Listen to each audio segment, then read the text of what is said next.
Why do I love movies so much?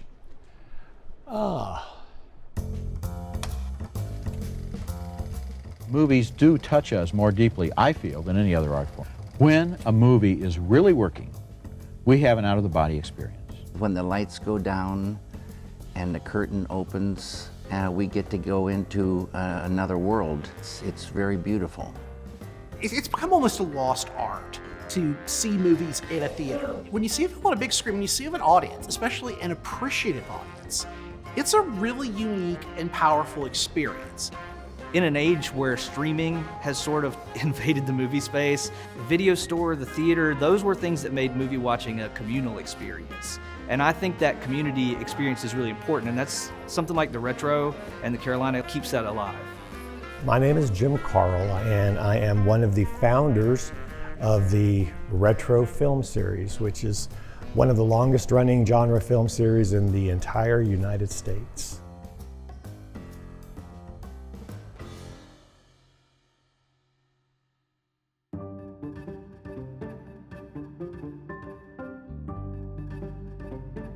When I started at the theater in 1995, the Carolina Theater had just reopened its doors after a major renovation. There really hadn't been a lot of thought at that point about what the theater was going to be for the Durham community. Was it going to be a performing arts space? Was it going to be a rental facility? Was it going to be an art house theater? I came on board when all those questions were still being asked, and I was lucky enough to be one of the people that got to decide. At that time in the Triangle, there was not a big community of film lovers going to see classics on the big screen, and I thought, well, there's a niche that I think is being underserved in the Triangle that the Carolina Theater could fill. So I made it my mission from the very beginning to try to put the theater on the map with its film programming, and not just offering the same types of films that you could have seen at your local megaplex. I wanted ours to be something you'd see only at the Carolina Theater, and that I knew would be so difficult to replicate because of all the work that it takes, that probably no other theater in the market would even attempt it. And that's where Retro was really born. So if you were a first-timer coming to the Carolina Theater and coming to the Retro film series, here's what you would see. Hi, sign up for door prizes. If you're here for Better Off Dead, sign up for door prizes. First thing you'd notice as you walk into our lobby is that there's this table with all these little white slips on it, and there's door prizes you can sign up for. Prizes are always based on whatever films are playing that night. This one's from Better Off Dead. And this one's from 3 O'Clock High, which is the second half of tonight's double feature. I am not necessarily a curator. I am not this type of person who likes to provide a lot of information about the subtext of why you should be coming to see this film at the Carolina Theater. That's boring. Good evening, everyone. Hi. What I want is for people to have a good time. So I get up on stage, I draw the prizes, I welcome the audience, and then I get off stage because they're not here to see me, they're here to see that show. Thank you for supporting these classic movies on that big screen. Enjoy it! So once the show begins, they see a title card come up on screen that reads, "Tonight's day is," when that film that you're about to watch would have originally happened. The idea is that you are watching the trailers as they probably would have played at the opening night of whatever film you're coming to see. Coming soon to a theater near you.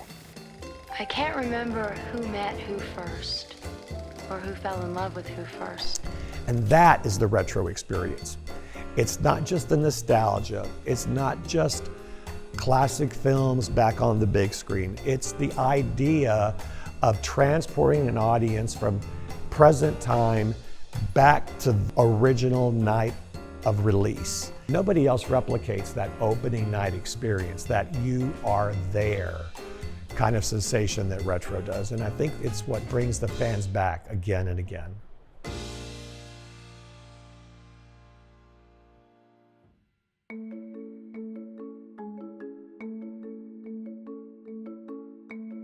philosophy for retro today is that we want to have a film for everybody that's out there that wants to come back and see films in a theater. So no matter if you want horror films, the golden age of Hollywood, noir, dramas, war films, science fiction, we have you covered. And that's the beauty of retro, and that's also the challenge of programming it each season. So King Kong 1976 is one of my absolute favorite movies of all time since I was a little kid. And this was my original lunchbox when I was in kindergarten. And so this nowadays has become where I store all of my slips that the retro fans give me their recommendations. In this box is probably 3,500 slips.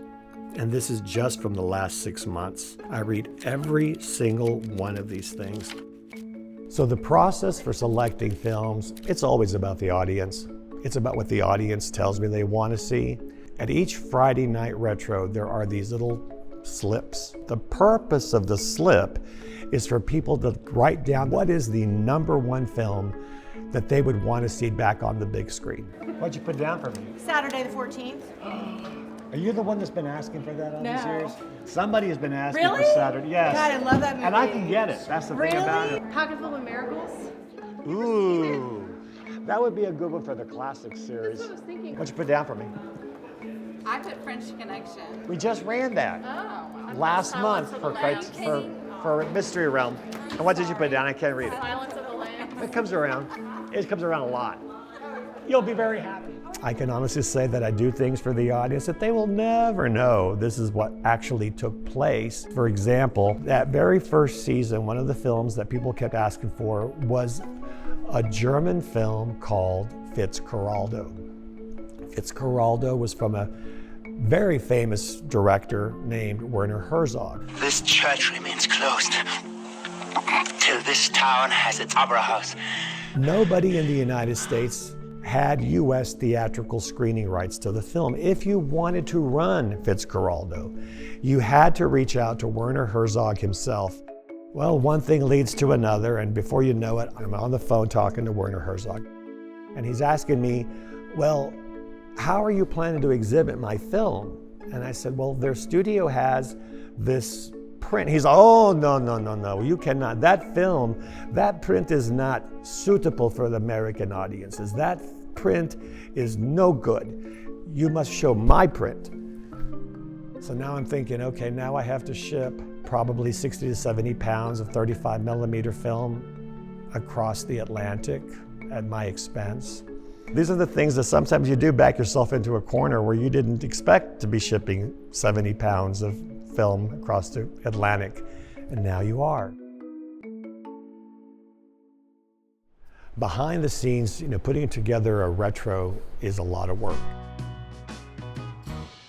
It's everything that you see on that screen, I basically have cut and put together myself. All of the montages, images, trivia, gathering the trailers. Unless it's Christmas or Thanksgiving, I'm here every Friday, every single Friday.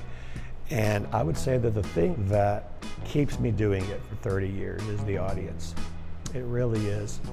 I have fans that were at Retro the very first night in November 1998 who are still attending today in 2025. I have fans who went on their first date many years ago at a Retro, got married, had kids, and are now bringing their kids to Retro. Retro and its legacy is broad.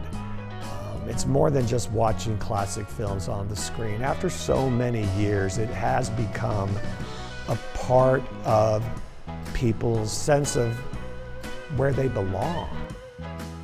It just gives you an idea of that what you're doing is important to people. That's always nice.